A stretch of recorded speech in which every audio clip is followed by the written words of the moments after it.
And hi, everyone. I'm John Huddleston. Thank you so much for joining us tonight. We begin this evening with the primary. Alabama's primary race is less than 12 hours away. Several presidential candidates are competing for your votes. Election 2012 is our top story tonight. Presidential candidates Rick Santorum and Newt Gingrich faced off tonight in a presidential forum. It took place at the Alabama Theater in Birmingham. Republican Party officials say all four candidates were invited, but Gingrich and Santorum were the only two that confirmed. Santorum used the time to talk about his social policies. Ladies and gentlemen, that is not the reason my grandfather came to this country back in 1925. There was no Social Security, there was no Medicare, there was no food stamps, there was no housing programs. There weren't any government benefits except one, freedom, and it was enough. Now, both Santorum and Gingrich, along with Mitt Romney, have been all over the state in the past few days. Gingrich took the stage second at tonight's forum. Among other things that he spoke about was the Republicans in the audience was his views of future energy policies.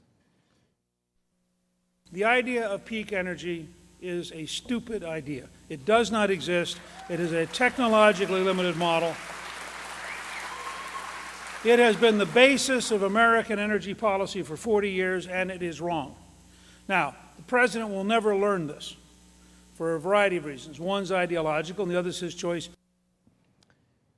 Now, Republican presidential candidate Mitt Romney kicked off his 65th birthday today by meeting with voters in Mobile. He even talked with radio show host Rick and Bubba about his faith. When asked about having a hard time connecting with evangelical Christians, Romney replied that he is pro-life, pro-traditional marriage, and pro-gun candidate. In Mobile, Romney also showed his lighter side. We're going to get this thing won. Jeff Foxworthy's going to make all the difference in the world. And you guys, by voting multiple times, can make a big difference. Just kidding. Thanks, you guys. Great to be with you. What a birthday present. Thank you. And locally, one race that will be following closely tomorrow night is that of District 2 County Commissioner. Now, the incumbent, Gary Youngblood, has decided not to seek re-election this year, leaving the door wide open for a newcomer. Last week, we profiled the two Democratic candidates. Tonight, we take a look at the three Republicans battling for the seat. But as WVUA's Travis Leader reports, the race is not just about the issues, it's also a battle of campaign wits and tactics. The Republican candidates each have ideas on what would help the community of Holt, an area still reeling after April 27th. I see it as an advantage for the town, to have an elected governmental body there. But ultimately, I think the people of Holt need to decide whether they want that. They don't have a voice. They need to form up a structure, a government structure, and incorporate the town of Holt into a city. And then they have an elected voice, and they can go after grants. Most of the resources come from District 2, from the mines, Mercedes, but yet all the other districts getting the new schools, and Holt and Brookwood's not got a new high school. And the candidates are also discussing the race itself. First on the Tingle campaign, whose website currently has a comparison of the candidates, including years married, military service, and education. And the other candidates are speaking out.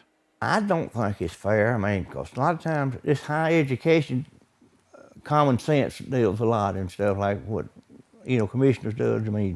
I don't see what takes all that high education like he is, like I say, putting down what, I know my other two candidates has the education. I don't. It was a little unexpected. I have a lot of respect for Mr. Tingle, and I don't think anybody, I give enough credit to the voters to read into it that if somebody produces something like that, it's naturally going to favor them. But Tingle insists his campaign is not going negative. We had to reveal who was running. They weren't revealing who was running. They were running their campaign like Gary Sr. was running. So we had no choice but do a comparison. That's not a negative campaign. That's just saying these are the three guys running. Youngblood believes he isn't hiding in the shadows of his father.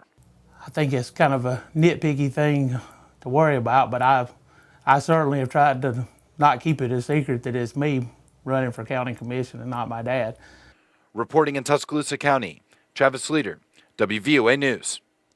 The winner of tomorrow's primary will face the winner of the Democratic race in District 2. The two Democrats running are James Lane and Billy Skelton. Well, poll workers are busy preparing for a busy day tomorrow. Secretary of State Beth Chapman predicts more than 1/4 of Alabamians will cast their ballots on Tuesday. Her official prediction is about 28% Tuscaloosa County poll workers were busy all day setting up voting machines across the county. Chapman says there are many offices on the ballot for this election, from President of the United States to local races. She is even encouraging everyone to make their voice heard on Tuesday. And there are a lot of candidates on the ballots tomorrow, and it could get a little confusing. WVUA's Daniel Sparkman breaks down the ballot and gives us a closer look. So here's what you're going to see when you get to your polling place tomorrow. This is a sample ballot for the Republican nominations. Most of what you see here are delegates for each of the presidential candidates. There are several presidential candidates still on the ballot tomorrow in the state of Alabama. Here you can see them for Michelle Bachmann, Newt Gingrich, John Huntsman, Ron Paul, Rick Perry, Mitt Romney, and Rick Santorum, all still on the ballot because they did qualify in the state of Alabama. So you'll pick one of those. You'll also have to pick those delegates to go along with it. Another big race is Congressional District 7 is coming up this year. Don Chamberlain and Philip Norris looking for the Republican nomination there. We'll move on now to a local race. Big one in Tuscaloosa County is going to be the Judge of Probate. Up for that for the Republican nomination is Edmund Ted Sexton and Don Wallace. Then running for the Democratic nomination is current probate judge Hardy McCollum. Over in the County Commission, a vacated seat by Don Wallace is going to be District 1, Stan Acker, Frank Chandler, Frank Gray, and William Tennell, all running for District 1. District 2 will also be up for a vote this year. John Crocker, Jerry Tingle, and Gary Youngblood Jr. are looking for nominations on the Republican side of that race.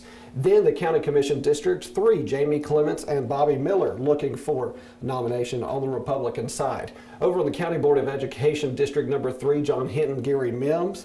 Then District number 7, you got Bill Copeland and Jerry McGowan. Now here's the Democratic ballot, much more simple than that Republican ballot. Lots of nominations on that side, not so many on this side. In fact, most of what you see here are district candidates for the presidential race, and then a couple of other local races here in Tuscaloosa and West Alabama. First off, you've got Barack Obama as unopposed for the presidential nomination, Democratic side here in the state of Alabama. You can also select uncommitted, but don't forget to select your delegates along with your selection. And then over on the congressional side, we've got a couple of people running for that 4th Congressional District Democratic nomination, Daniel Bowman and Rick Neighbors. And then back in Tuscaloosa County Commission District number 2, a couple of guys running for the Democratic nomination for District 2 seat, James Lane and Billy Skelton. And that's what your ballot's going to look like when you get out there tomorrow. Polls open from 7 to 7. And according to the State of Alabama Official Election Center, each voter should have one form of identification available when they vote. Examples include a government-issued photo ID or a utility bill with name and address. Also, remember, polls open at 7 a.m. tomorrow. For a complete look at your county's ballot, just go to WVUATV.com, click on numbers and links, and remember, your home team will have extensive coverage for you right here on WVUA. Our continuous crawl with the latest results starts at 7 p.m. Of course, your home team will have complete coverage on a special edition of WVUA News at 10. Join Lynn Brooks and myself for that. Well, as we mentioned earlier, voting officials predict a relatively large turnout tomorrow. So why the increase? Is it because Alabama's primary is earlier than ever before and therefore attracting more national attention? WVUA's Victoria Sheehan hit the streets and found out. Yes, I am planning to vote tomorrow. Probably not, because I really wasn't aware of the voting that was going on. I'll be voting in the local. Yeah, 2 of them. The president nomination and the Board of Education. With the eyes of the nation on 2 Southern primaries, this is a time when people are either excited, I would just like for people to get out and vote, or disenchanted with politics. I feel like there could have probably been a little bit more promotion here in Tuscaloosa, because there wasn't much. Those that are voting say national and local change is what brings them to the polls. I think the Board of Education is probably good because I got daughters in school now, and I mean, they're going to be grow up to be what what the city needs and the state needs. The ones that we have in our districts now, in my district, are doing a good job, but I just see a lot of changes that need to be done.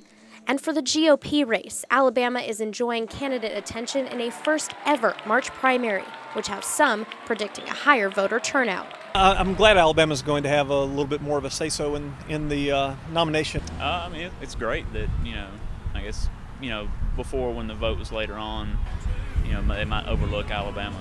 Now they're kind of taking it a little more seriously. I think the way the country is going, it's making people more aware of the politics and wanting to get out there and vote. Our nation's in a critical situation now with the economy and everything, and I think in order for us to turn this around, we need to vote. And that was Victoria Sheehan reporting. Many of the voters we talked to say the most important thing tomorrow is not who you vote for, but rather just get out there and vote. Well, warm temperatures this afternoon, and that looks to be a trend that will continue for the rest of the week. With the first look at Alabama's home team forecast, here's Chief Meteorologist Richard Scott. Hey, Richard.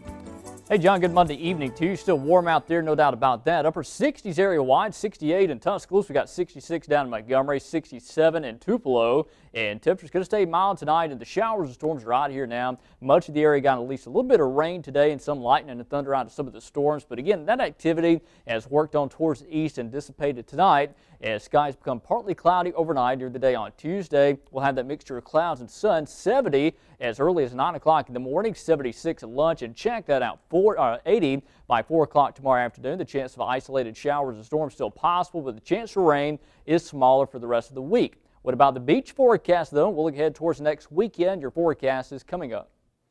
Thank you, Richard. What is 6 foot tall, 450 pounds, and last seen in Hell County? How about a gorilla? According to city officials in Hell County, a school bus driver spotted a gorilla on Saturday night in New Bern. The mayor of the town, Woody Stokes, tells WVUA the local authorities were called immediately and searched the area. According to Stokes, at this point, there has not been another spotting of the gorilla, but it has definitely gotten the town on their toes. Residents told us what they are doing about this and how rare a sighting this is. Nothing happens like this. This is not normal. We're just trying to raise awareness for the gorilla hunt here in New Bern, and hopefully it will help find it. And according to the Hell County Sheriff's Office, the report is still under investigation.